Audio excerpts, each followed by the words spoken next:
देख लिया आपने क्या किया हिरण्यकशिपु ने। मैं कह रही थी कि पुत्र प्रहलाद को जीवित देखते ही दुष्ट हिरण्यकशिपु क्रोधित हो जाएगा। आप तो जानती हैं महादेवी कि जिस प्रकार बिच्छू की प्रवृत्ति होती है डंक मारना, उसी प्रकार एक दुष्ट दुष्टता के बिना नहीं रह सकता। हिरण्यकशिपु अत्याचार के अतिरिक्त और कर भी क्या सकता है देवी? और आप कह रहे थे कि आपने मेरे पुत्र के प्राणों की रक्षा की है, उसे पर्वत से नीचे गिरने से बचा लिया है। यह भी तो संभव है देवी कि अब प्रहलाद की कथा और भी रोचक हो जाए। कथा तो अब इस मोड़ पे है कि दुखियारी कयाधु का दुख बढ़ता ही जा रहा है।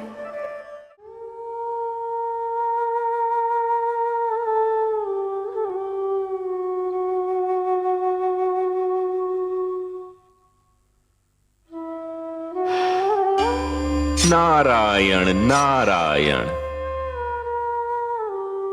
हे देवर्षि, मेरा पुत्र सकुशल तो है? अभी तक तो है माते, पर कल क्या होगा ये कोई नहीं कह सकता। क्यों? अब दुष्ट हिरण्यकशिपु कौन सा षड्यंत्र रच रहा है मेरे पुत्र के विरुद्ध? माते, हिरण्यकशिपु अब स्वरभानु के परामर्श पर चल रहा है। और क्या परामर्श दिया है उस दुष्ट ने? सत्य कहा आपने माते, दुष्टों के परामर्श भी दुष्ट होते हैं। स्वरभानु ने परामर्श दिया है कि प्रहलाद के भोजन में विष मिला दिया जाए। जैसे ही प्रहलाद भोजन करेगा, विष के दुष्प्रभाव से वह दम तोड़ देगा। नहीं, ये असंभव है, ऐसा नहीं हो सकता। मैं उसे ऐसा कदापि नहीं करने दूंगी।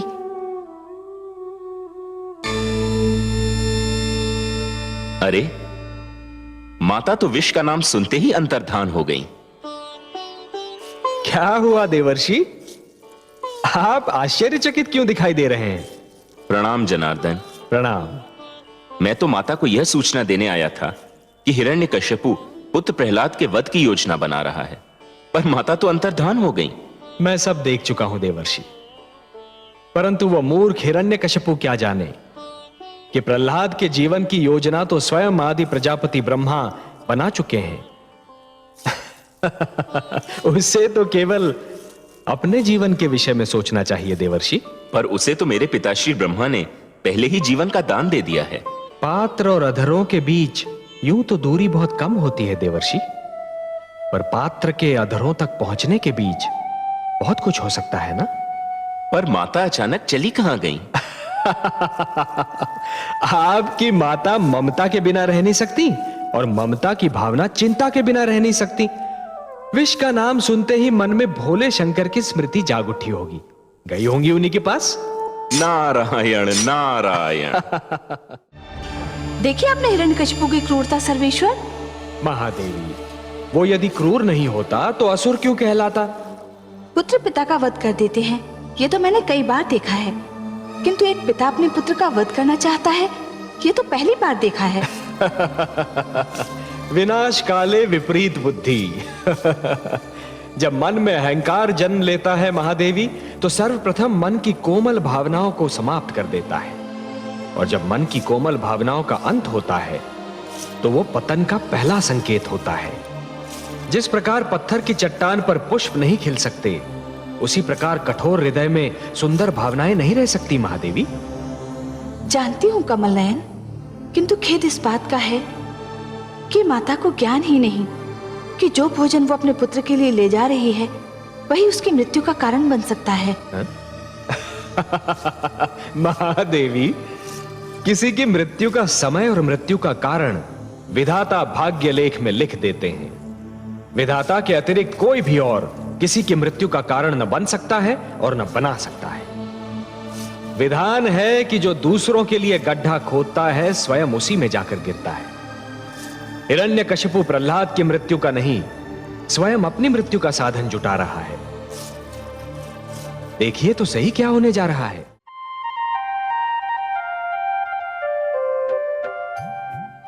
आप मुस्कुरा रहे हैं कमल नयन? हिरण्यकशिपु की दुष्टता तो अब और भी बढ़ जाएगी। उसके इस खेल में अब उसकी बहन सिंह का भी सहयोग देगी। हाँ महादेवी, इस कथा में पात्र तो निरंतर बढ़ते ही जा रहे हैं। अब सिंह का इस कथा का नया पात्र है।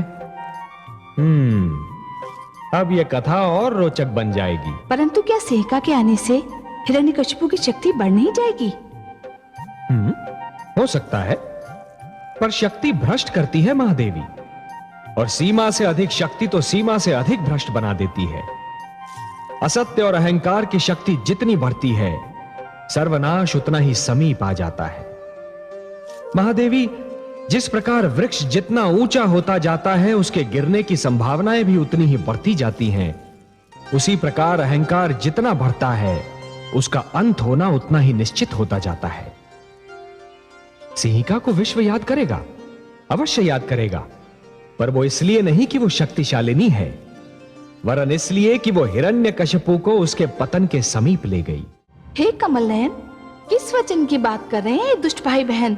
महादेवी, अब कथा एक नया मोड़ लेने वाली है। विधाता भी अद्भुत कथाकार हैं।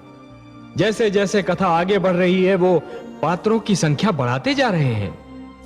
आपके पुत्र की महानता की कथा में अब नए पात्र प्रवेश कर रहे हैं। पर ये नए पात्र हैं कौन? ये तो आप सिंहिका और हिरण्यकशिपु के मुख से सुनेंगी, तभी आनंद आएगा। मैं तो बस इतना जानता हूं कि ये नए पात्र आपके पुत्र प्रहलाद की महत्ता और बढ़ा देंगे। हिरण्यकशिपु अपने जिस पुत्र को अपने मार्ग से हटाना चाह रहा है, वही पुत्र उसके लिए और भी अनिवार्य और महत्वपूर्ण होता जा रहा है। तनिक सुनिए तो उनका वार्तालाप। देखा कमल नयन, मेरे पुत्र का अडिग विश्वास। देखा महादेवी, भली भांति देखा। आपके पुत्र के इसी अडिग विश्वास ने तो उसकी कोमल काया में सृष्टि की सारी शक्ति भर दी है।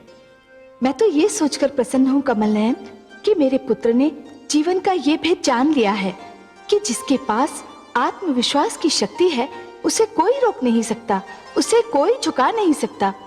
मुझे गर्व है अपने पुत्र पर। मुझे भी गर्व हो रहा है आपके पुत्र पर देवी। वो समस्त संसार को सिर उठाकर चलने और सिर उठाकर जीने का संदेश दे रहा है। संसार को उससे सीख लेनी चाहिए। हाँ कमल नयन, मेरा पुत्र सारे संसार को ये बता रहा है कि सबसे महान जीवन वही है जिसकी नींव ईश्वर पर उसके विश्वास और प्रेम पर रखी गई हो। जब आप ये सब जानती हैं, तो कभी कभी अपने पुत्र को परीक्षा देते देख घबरा क्यों जाती हैं? वो मेरी विवशता है कमल नयन। ममता मुझे व्याकुल कर देती है। आप ही बताइए, क्या कोई माँ अपने पुत्र को दुख झेलते देख सकती है? मैं जानती हूँ मैं देवी हूँ, किंतु जब किसी माँ को तड़पते देखती हूँ तो मैं भी माँ बन जाती हूँ। तभी तो सारा संसार आपको माता कहकर पुकारता है। आप ममता का भंडार हैं महादेवी। हे विश्वेश्वर, आपने सृष्टि में अनेक सुंदर भावनाओं को जन्म दिया है, बहुत से सुंदर नाते बनाए हैं, पर ये ममता की भावना, माता पुत्र का ये नाता पहले ही इतना सुंदर बनाया है कि इसके आगे हर सुंदरता फीकी पड़ जाती है। कवि की कविता इसे शब्दों में बांध नहीं सकती, चित्रकार की कला इसे रंगों में अंकित नहीं कर सकती, कोई शिल्पकार इसे मूर्ति में ढाल नहीं सकता। ममता का क्षेत्र तो आपका है महादेवी, वो आपका वरदान है। ममता के समक्ष संसार तो क्या, स्वयं मैं भी शीश नवा देता हूं।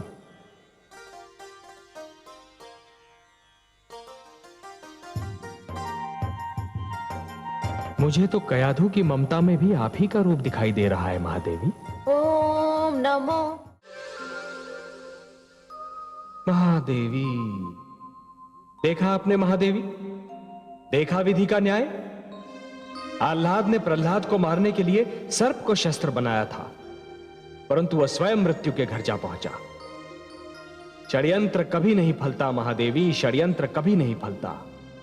सिंहिका ने अहंकार को षड्यंत्र का एक अंग बना लिया था और स्वयं आह्लाद उस षड्यंत्र का लक्ष्य बन गया। हाँ कमल नयन, आह्लाद पुत्र प्रहलाद का भाई था, सगा भाई। परंतु कितने आश्चर्य की बात है कि एक ही माता की कोख से जन्मे दो पुत्रों के संस्कारों में इतना अंतर था। महादेवी, एक ही डाली पर खिले दो पुष्पों में से एक को स्थान मिलता है देवता के चरणों में, तो दूसरे को अर्थी पर। एक ही मेघ की गोद से निकली दो बूंदें एक मोती बन जाती है, तो दूसरी अंगारे पर गिरकर भस्म हो जाती है। यह सब फल होता है इस सत्य का कि किसे कैसी संगत मिलती है। प्रहलाद को देवर्षि नारद की संगत मिली तो वो कुंदन बन गया, और आह्लाद को सिंहिका और विप्रचित्ति की संगत मिली तो वो धूल में मिल गया। आप सत्य कहते हैं सर्वेश्वर। संतान का चरित्र निर्माण बाल्यावस्था में ही होता है। बाल्यावस्था में जो भी विचार मन में बो दिए जाते हैं वो विचार जीवन भर मन से नहीं निकलते। सत्य कहा आपने महादेवी, सत्य कहा। और इसीलिए माता पिता को सबसे अधिक ध्यान बाल्यावस्था में संतान के चरित्र निर्माण पर ही देना चाहिए। आह्लाद को तो उसके किए का दंड मिल गया, परंतु मैं अपने पुत्र प्रहलाद को अच्छी तरह से जानती हूँ। उसका मन बहुत ही कोमल और दयालु है। वो अपने भ्राता की मृत्यु का दुख कैसे सह पाएगा? वो तो उसे देखकर बिलख उठेगा। जब उसे इस बात का ज्ञान होगा तो उस पर न जाने क्या बीतेगी। देखिए आपने मेरे पुत्र की उदारता, कमल नयन। देखा आपने मेरे पुत्र का हृदय कितना विशाल है। वो जानता है कि आह्लाद ने उसके साथ क्या किया था, फिर भी उसने उसे क्षमा कर दिया। वो जानता था कि आह्लाद उसके प्राण लेना चाहता था, फिर भी उसके जीवन के लिए वो आपसे विनती कर रहा है। महादेवी, आपके इस पुत्र के विषय में तो मैं क्या कहूं। धन्य है प्रहलाद, धन्य है।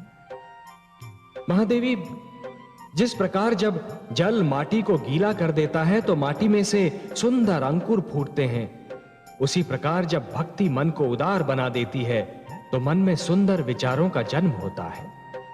जिस प्रकार वर्षा फूल पर जमी हुई धूल को धोकर फूल को स्वच्छ और निर्मल बना देती है, उसी प्रकार जब श्रद्धा मन को छूती है तो मन को पवित्र और उज्जवल बना देती है।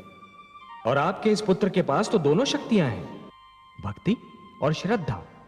फिर तो आपको मेरे पुत्र की विनती सुननी ही होगी। महादेवी, ऐसे भक्त की विनती को मैं अनसुना कैसे कर सकता हूं? और जब आपकी भी यही इच्छा है तब तो मुझे यह करना ही होगा। ओम नमो भगवती। देखा कमल नयन, जब मेरे पुत्र को मारने की योजना बना रही थी तो तनिक भी दया नहीं आई थी उसके नेत्रों में, और अब अपने पुत्र की मृत्यु का समाचार है तो कैसा विलाप कर रही है। यही तो विधि का विधान है महादेवी। जो दूसरे को दुख देकर हंसता है, होनी उसे दुख देकर 100 बार रुलाती है। इसलिए दूसरों को दुख देने से पहले इतना अवश्य सोच लेना चाहिए कि यदि इसी दुख का वज्र अपने सिर पर गिरे तो क्या होगा। महादेवी, जिस प्रकार बिच्छू को यह ज्ञान नहीं होता कि उसका डंक केवल किसी और को नहीं स्वयं उसे भी चुभ सकता है, उसी प्रकार एक दुष्कर्मी को भी यह ज्ञान नहीं होता कि उसका दुष्कर्म स्वयं उसे भी हानि पहुंचा सकता है। परंतु महादेवी, सिंहिका तो अभी इस बात से अनजान है कि आह्लाद जीवित है। जान लेगी तो भी कौन सा प्यार उड़ेल देगी मेरे पुत्र पर। सुना नहीं आपने, अग्निदेव की सौगंध खाकर कह रही है कि मेरे पुत्र प्रहलाद को भस्म करके ही दम लेगी। कहने में क्या जाता है महादेवी, कहा तो उसने ये भी था कि सर्प कुंड के नाग प्रहलाद की मृत्यु का कारण बनेंगे, पर परिणाम क्या हुआ? परंतु हे कमल नयन, मेरी समझ में नहीं आता कि अग्निदेव को सिंहिका को ऐसा वरदान देने की क्या आवश्यकता थी। महादेवी, अग्निदेव तो यह भली भांति जानते हैं कि भोले शंकर ने जो दैत्य गुरु शुक्राचार्य को वरदान दिया था उसका परिणाम क्या हुआ। अग्निदेव ये भी देख ही रहे होंगे कि आदि प्रजापति ब्रह्मा ने जो वरदान हिरण्यकशिपु को दिया उसका क्या परिणाम हो रहा है। यदि ये सब जानकर भी उन्होंने वरदान दिया है तो अवश्य ही कुछ सोच समझ कर ही दिया होगा ना। आप तो बस आगे का घटनाक्रम देखकर आनंद लीजिए। आज तो मुझे वास्तव में पुत्र प्रहलाद पर बहुत क्रोध आ रहा है। भोलेपन का यह अर्थ तो नहीं कि कोई जानबूझकर मृत्यु की गोद में जा गिरे। क्या हुआ महादेवी? सुना नहीं आपने, दुष्ट सिंहिका पुत्र प्रहलाद को गोद में लेकर अग्नि में प्रवेश करना चाहती है और पुत्र प्रहलाद ये समझ रहा है कि यह खेल होगा। या वास्तव में सिंहिका उसे कोई चमत्कार दिखाना चाहती है। महादेवी, जिसके मन में खोट नहीं होती वो स्वयं को भी सच्चा समझता है और दूसरों को भी। पर यह तो भूल है कमल नयन, और मुझे भय है कि पुत्र प्रहलाद भी यही भूल कर रहा है। नहीं महादेवी, भूल प्रहलाद नहीं कर रहा है, भूल तो सिंहिका कर रही है। उसे इस बात का विस्मरण हो गया है कि वो एक भूल कर चुकी है, और जिसे अपनी भूल का विस्मरण होता है उसे उसका दंड अवश्य मिलता है। इतिहास रचा ही इसलिए जाता है महादेवी कि आने वाली पीढ़ियां ये देख सकें कि उनके पहले की पीढ़ियों ने क्या भूल की और वो उस भूल को ना दोहराएं। यदि दोहराती हैं तो दंड पाती हैं, दुख झेलती हैं। सिहिका ने जो भूल की थी उसका दंड उसे मिला था, उसके पुत्र आह्लाद की मृत्यु के रूप में। परंतु जैसे ही उसने अपने पुत्र को जीवित देखा, उसे फिर से अपनी भूल का विस्मरण हो गया। इसलिए विश्वास रखिए महादेवी, सिहिका को अपनी भूल का दंड फिर से मिलेगा। परंतु प्रहलाद को भी तो ये स्मरण रखना चाहिए था कि सिंगिका उसे क्षति पहुंचाने की चेष्टा कर चुकी है। जानता हूं महादेवी, क्षति पहुंचाने वाले को दंड देना तो बहुत सरल है, पर उसे क्षमा करना बहुत कठिन। और जो क्षति पहुंचाने वाले को क्षमा कर सकता है वो तो पूजनीय है, महान है। आपको तो अपने पुत्र पर गर्व होना चाहिए महादेवी कि उसका हृदय इतना विशाल है।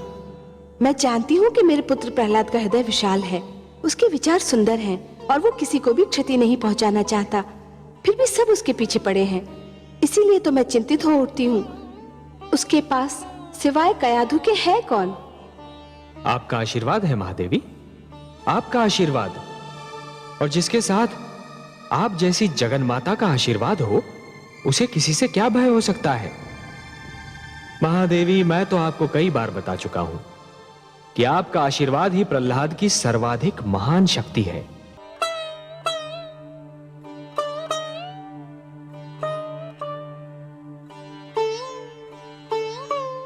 ये कैसा उत्सव है कमल नयन? मांस, मदिरा, हुड़दंग, क्या इसे उत्सव कहते हैं? नहीं महादेवी, इसे उत्सव नहीं, आप असुर संस्कृति के असभ्य प्रदर्शन का नाम दीजिए।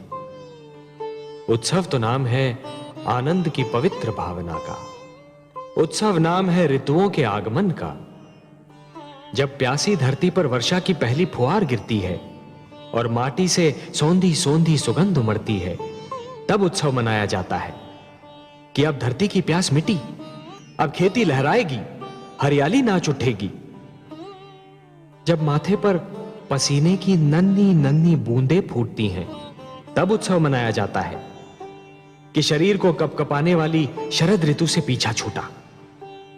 जब धूप भली लगने लगती है और समीर का झोंका मन में आह्लाद निर्माण करता है, तब उत्सव मनाया जाता है महादेवी कि झुलसाने वाली ग्रीष्म ऋतु का अंत हो गया।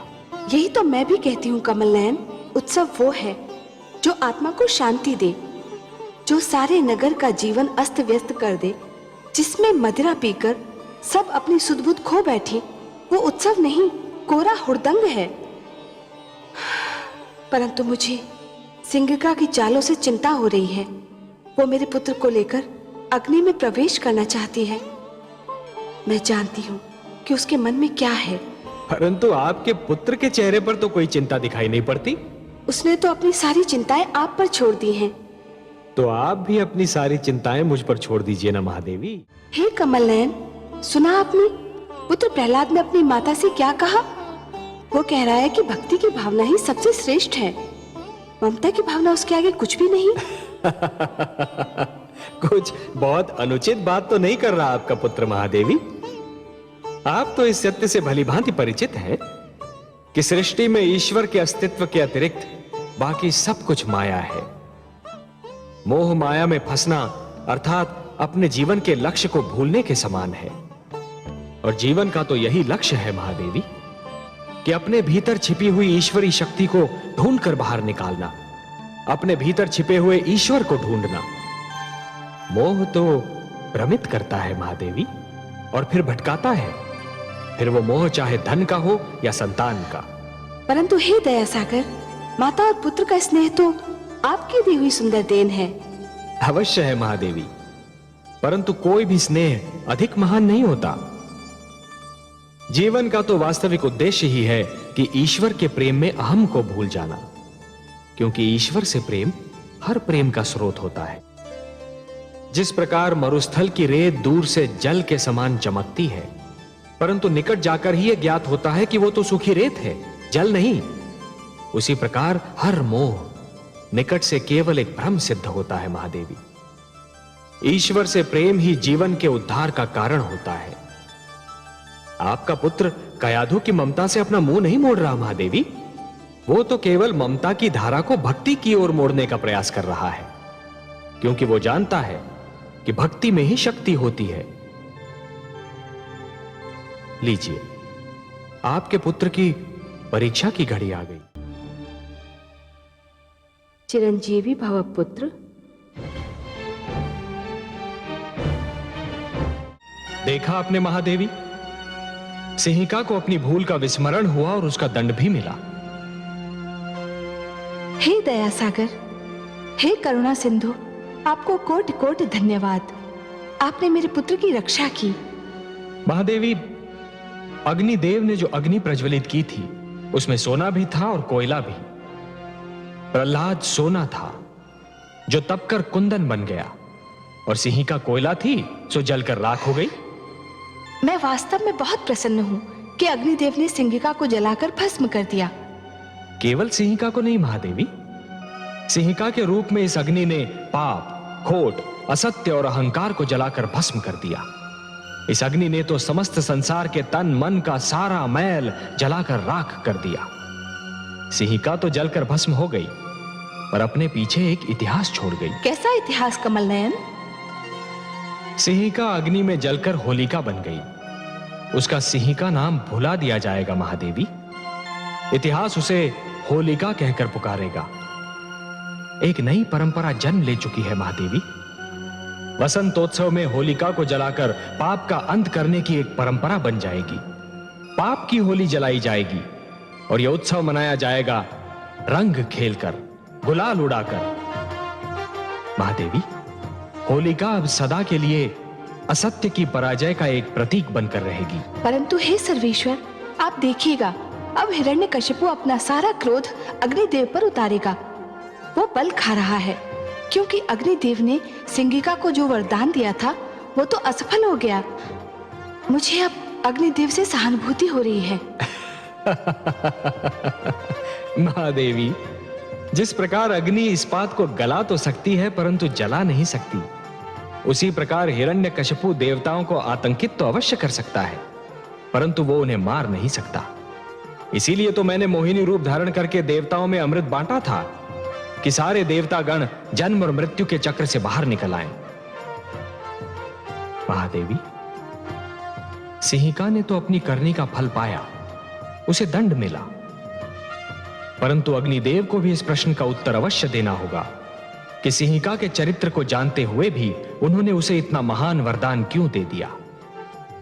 और अग्निदेव का वही उत्तर मनुष्य को कर्म का सही मार्ग दिखाएगा। महादेवी, नारायण नारायण। स्वागत है देवर्षि, आपका स्वागत है। आज हमें कैसे स्मरण किया? आपका स्मरण तो मेरे जीवन का उद्देश्य है, मेरे जीवन का सर्वस्व है। मेरा जीवन ही है लक्ष्मी नारायण। मेरा और कार्य ही क्या है? आपका स्मरण करना और आपकी चर्चा। बताइए, क्या समाचार सुनाने आए हैं? सृष्टि का कौन सा भेद, कौन सा समाचार, कौन सा रहस्य आपसे छिपा है लक्ष्मी नारायण?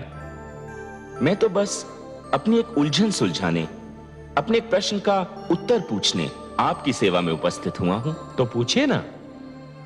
हे लक्ष्मी नारायण, आप माया के स्रोत हैं, माया का भंडार हैं, माया के रचयिता हैं। फिर ये विप्रचित्ति किस मायावी शक्ति की बात कर रहा है? क्या उसने कोई नई मायावी शक्ति का आविष्कार कर लिया है? नहीं देवर्षि, विप्रचित्ति कोई योगी नहीं है जो किसी शक्ति का आविष्कार कर लेगा।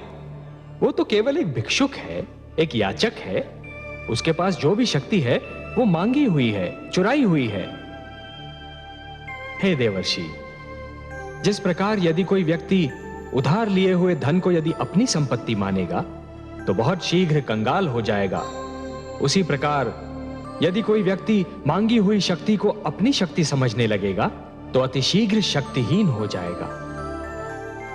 कर लेने दीजिए उसे परीक्षा इस शक्ति की, क्षण भर आनंद उठा लेने दीजिए उसे इस शक्ति का। वो बेचारा क्या जाने कि जहां से उसे ये एक शक्ति मिली है वहां तो महान शक्तियों का भंडार है। देवर्षि, मैं विप्रचित्ति के इस क्षणिक आनंद को भंग नहीं करना चाहता। देखिए तो सही, वो मूर्ख कितना प्रसन्न हो रहा है।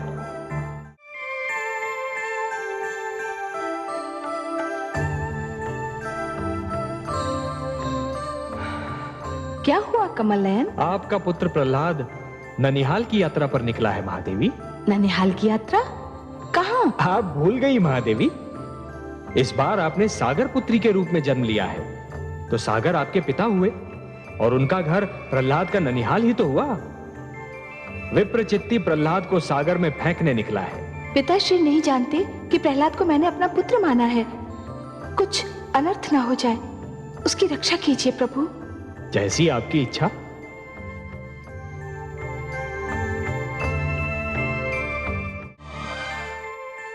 हे जनार्दन, इस समय आपका कमल कहाँ है? महादेवी, आपने अपने पुत्र प्रहलाद की रक्षा किए जाने की इच्छा प्रकट की थी ना? मैंने अपने कमल को उसकी शैया बना दिया। आपका पुत्र चैन से सो रहा है। मेरा पुत्र सकुशल तो है ना? महादेवी, जो सकुशल नहीं होते वो इतनी गहरी और मीठी नींद कहां सो पाते हैं? ऐसी निश्चिंत निद्रा तो केवल उन्हीं के भाग्य में होती है जो स्वयं को पूर्ण रूप से ईश्वर को समर्पित करते हैं। आप घबराइए नहीं, आपका पुत्र सकुशल है। विश्वेश्वर सत्य कह रहे हैं पुत्री। प्रणाम पिताश्री। प्रणाम है सागर देवता। प्रणाम। मैं आपका स्वागत करता हूं। कमल को शैया बना देखकर ही मुझे अनुमान हो गया था कि उस पर सोए हुए बालक का संबंध अवश्य मेरे जामाता और पुत्री से होगा। बहुत गहरा संबंध है पिताश्री। प्रहलाद इनका भक्त है और मैंने उसे अपना पुत्र मान लिया है। तभी तो मैं सोच रहा था कि इतनी छोटी सी आयु में उसके मुख पर इतना तेज, इतना प्रताप कहां से आया।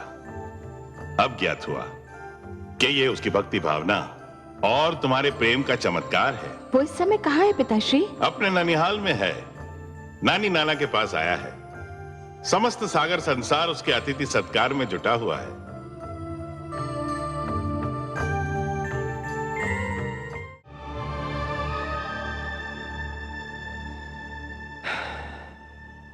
देखिए आपने विधि की विडंबना महादेवी।